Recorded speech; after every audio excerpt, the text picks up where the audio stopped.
Hey, so I'm sure you came across this video because you're one of the millions of people all over the world looking for how to make money online or how to start a side business. You've seen a lot, you've searched a lot, but you're probably getting frustrated with the amount of information overload there is on the internet, or the information just doesn't fit your needs. If that's your case, then you have come to the right place. Because I'm going to be sharing with you the types of side businesses or side hustles or whatever you want to call them that you can start online in the comfort of your own home. Even if you're just starting out, you can implement some of these strategies and some of the things I'm going to teach you in this video today. So I'm Robert-Eze, I'm an entrepreneur, and in this video I'm going to be sharing with you the top 3 side businesses you can start as a beginner. So this is what I'm going to do. I'm going to introduce all 3 first. Then I'm going to compare and contrast them by difficulty, barriers to entry, and level of experience needed to get started. So the first one is becoming a virtual assistant. So a virtual assistant is a part-time remote employee that does administrative type tasks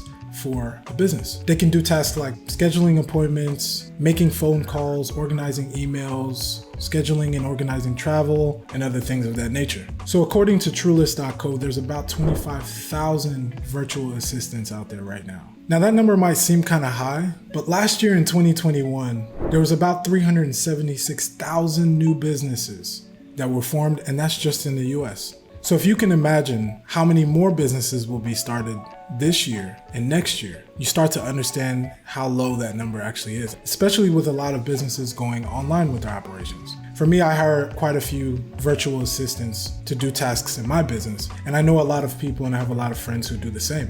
Businesses prefer hiring virtual assistants because it's cheaper for the company to do, so it's more efficient. And although the job can be a bit dull sometimes, depending on what your interests are, right, it can definitely become a side business that you can start if you do it right. The pay typically depends on your skill level and experience, but like I said, this side business is definitely doable and you could take advantage of it to earn some extra income. So number 2, start freelancing. I cannot stress this enough. The marketplace is really shifting online, so you should definitely be taking advantage of this shift. According to Milo.com, there's an estimated 1.2 billion freelancers around the world. That's about 1/3 of the total global workforce. About 59 million Americans actually reported to be freelancers back in 2020, and that's about 36% of our American workforce. US freelancers raked in about $1.2 trillion in annual earnings back in 2020. That's a lot of money, and a lot of things have developed online since that time. So you can imagine how big the market is right now. The vast majority of people who start freelancing expect to keep going with it just because it's so lucrative. And skilled freelancers generate about $25 an hour from their clients, and 32% of them work on an hourly basis, exclusively for a company. So online platforms like Upwork and Fiverr and Freelancer.com has helped millions and millions of freelancers get their work out there and get clients and make a living through their income by just being behind their computer. LinkedIn is also a good platform to become a freelancer on because there's a ton of people who are hiring on LinkedIn and looking for talent to hire wherever it is. So if you can write, if you're good with social media, if you're good with graphics, website creation, coding, any of those things, you might want to consider being a freelancer because the money's out there. Trust me, just put your portfolio out there and you might be surprised at the results. So freelance work is a great compromise as well for those 9-to-5 workers who don't necessarily want to quit their job yet. If you ask me, it's a pretty good idea. Contrary to popular belief, a lot of entrepreneurs actually start off their ventures as freelancers to try to test out the market and see if they have a viable service offering. And then when they figure out they do, they take their leap and then they find a way to make a unique value proposition to the marketplace. So let's proceed to number 3, which is starting a service arbitrage business. So service arbitrage is the process of buying and selling services to clients and making money from the price difference. So I'll give you an example. You find a client that needs a logo and they're willing to buy the logo for $150. You take that $150 and you go find someone who can do the logo for $30 and you pay them to do it, deliver it to the client, and then everyone's happy. And you have just now made $120 on the deal. And you haven't spent the time to complete the project. All you did was just find the talent and link them with the client. So you're basically a middleman. And remember when I was talking about freelancers, there are about 1.2 billion freelancers out there right now, and probably even more. And that number is growing. So you won't really have to worry about finding one. All right, so I got a bonus for y'all. and that is becoming a content creator. So a content creator is someone who creates entertaining or educational materials that are expressed through different mediums and channels like Instagram, Facebook, YouTube, TikTok, all those platforms that people use as social media. So the ways to get paid as a content creator is either by AdSense with YouTube. You can get paid through brand deals where brands actually pay you to use their product or service or wear their clothes or whatever it is. You can get paid through collaborations. You can get paid through selling digital products, merch, all types of different things that you promote on your social media. According to Statista.com, in 2021, approximately 39 million content creators were out there with in between 1,000 and 10,000 followers. Now, by comparison, there were only 2 million digital creators out there that were over 100,000 followers. As you can imagine, companies are starting to look at the micro influencers, which is in between that 1,000 and 10,000, to create content and to reach their audience. So if you can think back to high school and middle school when you were building that following of 1,000 people, or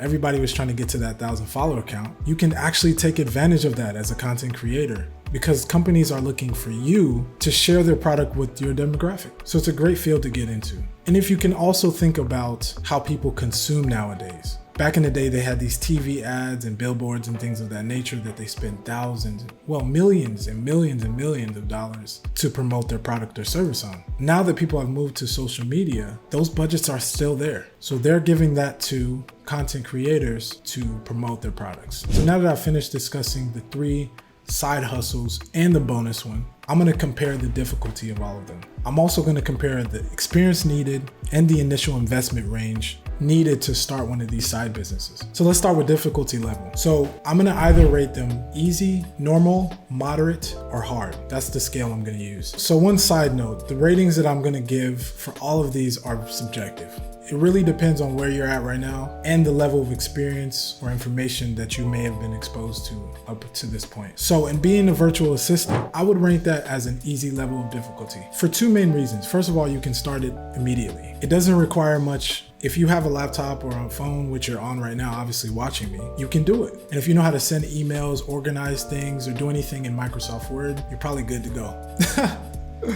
So let's go to freelancing. I would say the level of difficulty is probably like normal, especially because you can pick something that you are already decent at and kind of grow that skill. But then again, if you're starting something new that you've never done before, you can get to a decent level of experience in that and go ahead and start. Most people say you need 10,000 hours to be really good at something. In this case, you can actually learn as you go. Obviously, you're going to start out low on prices, but you can get more expensive as you get better. So the service arbitrage business, I would say the level of difficulty to start this is difficult. And I didn't say impossible, I just said difficult. And that's just because you need a solid foundation of the business you're getting ready to go in if you want to do it right. You also need an understanding of business structure, business strategy, marketing, sales, operations, finance, and things of that nature. And that's if you want to run the business smoothly. So last but not least, content creation.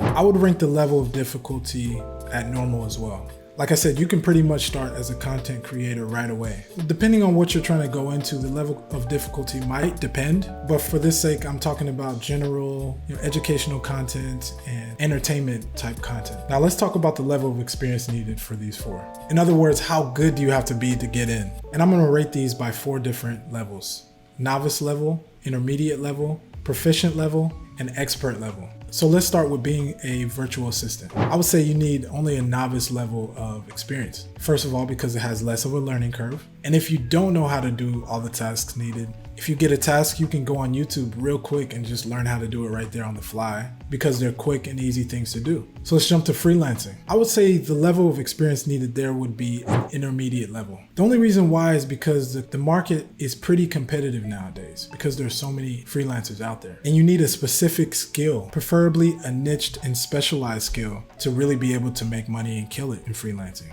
Now that's if you want to thrive, right? If you want to make money, there's money out there, trust me. You can go out and freelance and make some money. But if you really, really want to thrive, you need to be really good. So let's go on to service arbitrage. So I would say for this business, you need an expert level of experience. The reason being is because you need a decent understanding of the business you're going into, like I said earlier. And you need some experience or training with setting up a business structure And you'll obviously need to market your service to get anyone to work with you and to build your credibility as a company. So let's go on to content creation. So for this side hustle, you need just about a novice level of experience to get started. You can pretty much get started with content creation if you know how to use your cell phone camera, tell a story, make people laugh, or teach somebody something. And you can take those videos or whatever content you're making, you can edit them on your phone. Very intuitive to use some of these apps these days. And some of these platforms actually have the editing and all that stuff embedded in the app itself. And honestly, if you're on these platforms, you're probably watching these types of videos anyway. So all you have to do is start saving the videos and start looking at them from another point of view. So instead of being so gullible and laughing and buying all the products that these influencers are selling you, look at how they're actually making the video. Look at what angles they're using. Look at the way they're editing and stuff like that. And you're gonna learn fast. So lastly, let's talk about the cost of getting started with these side businesses. So in other words, how many chips do you have to bring to the table to play? Or what's your skin in the game? Okay, all right, I'm done with the figures of speech, all right. So I'm gonna give you a price range, right? 0 to 500, I would call affordable. 500 to 2,000, let's say that's manageable. 2,000 to 5,000, we're gonna call that the big bucks. And then 10,000 plus, we're gonna call, damn, that's expensive. So DTE. So becoming a virtual assistant, I would say that's affordable. All you need to start this, a laptop or a phone, but preferably a laptop. You're gonna also need some internet connection and some willingness to put in some time and effort to get good. It also costs some non-tangible resources like time and energy, which you can go ahead and calculate in. How about freelancing? So for this one, it really depends on the skill you choose, right? But for the lack of consistency, I'm gonna just say this one is a manageable entry-level fee. So if you're a video editor, you might need a very high-end computer, a laptop, or tower. You might need a decent display and decent table setup and all those things. If you're a graphic designer, you might need a laptop with decent specs and smooth workflow. But if you're a copywriter, you might just need a normal laptop, because you're only using Microsoft Word and things of that nature. Maybe Google Docs, stuff like that. So it really depends, right? But all in all, it should be pretty manageable to get started with freelancing. So how about service arbitrage? So that can get pretty expensive based on the business you decide to go into, and also based on your business experience. So I'm gonna classify that one as DTE. First of all, you might need to get some courses or get some training to get you up to speed on your business chops. You might also have to hire out marketing, sales, business development, production, project management, and finance. Or you could get a partner to save some money up front, but at the same time, on the back end, you don't make all the money because you then have to split it 2 ways. Another thing you would need to do is build out your sales funnels and your marketing campaigns. You're gonna need a website, branding, and all those things, as well as advertising to get your product or service out there. So that can be quite taxing. So let's go on to content creators. That can depend as well, but to start off, I'm gonna say it's affordable. If you can spend about $500 to $700 on a phone that has a decent camera, you can get started. But depending on your goals and the type of content you wanna create in the long run, you may have to upgrade your equipment as you move along. And so that's when it starts to get pretty expensive. And then on top of that, you may need to start hiring a team, which is where I'm at right now. So at the moment, I have a graphics guy, I have a marketing person, I have video editor, I have a creative director, photographer, videographer, and et cetera, et cetera. The team is still growing. So it costs me close to $3,000 a month to pay all these people to do their work. So you can see how it can start off pretty affordable, but then hopefully as you make more money doing content creation, you can start to upgrade and provide more value to the people that you're creating content for. So in conclusion, I know that was a lot of information, and I know you're thinking, what do I do now? And how do I just start? Well, you said it. Just start, literally. The truth is, all the side businesses that I've discussed with you, they all require some type of risk taking. But let me tell you right now, the risk is definitely worth it, man. You can change and upgrade your life by getting started with some of these skills. And like I said, you can get better over time. And that's if you're willing to take the risk. It's gonna allow you to build some cash flow that's gonna help you to either scale, or you can blow the money if you want to. But I would suggest invest in that money, either back into the business, into yourself, or into cash flowing assets that make you money without you having to work, so you can build financial freedom for yourself. Another point that I wanted to make is that you don't have to go all in. You don't have to take the all or nothing approach.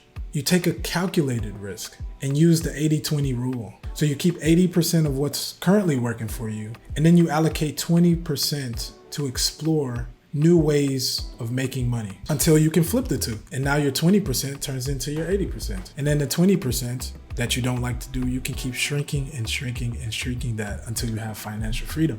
So what are your thoughts on this? I'd like to discuss with you what side businesses you're starting right now, some of your challenges, some things you're dealing with as it pertains to starting a side business, some questions that you may have. I would love to hear from you guys. Once again, I'm Nate. Thank you so much for watching this video, and I'll see you guys in the next one. Peace.